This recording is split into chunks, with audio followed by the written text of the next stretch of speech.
Jonathan Latumahina, ayah David Ozora, hadir dalam sidang perdana Mario Dandi dan Shane Lucas pada Selasa 6 Juni 2023. Tak sendiri, Jonathan hadir dengan dinampingi oleh beberapa pansar.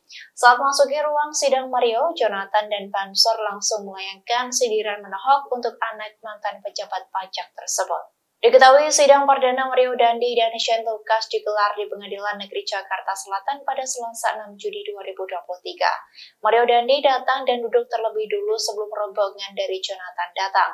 Saat datang memasuki ruang sidang, Jonathan langsung duduk di barisan paling depan.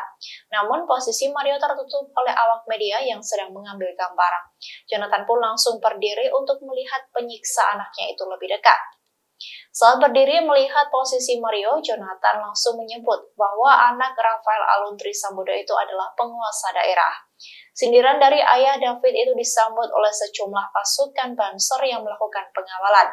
Mereka menyebut Mario sebagai pengecut. Sementara itu, kuasa hukum Mario, Andreas Nahot Silutonga, mengatakan bahwa kliennya sedang merasa tertekan, sebab tak ada satupun keluarga yang mendampinginya saat diadili dalam perkara tersebut.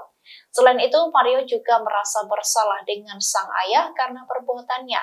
Rafael Alun turut mendekam di penjara.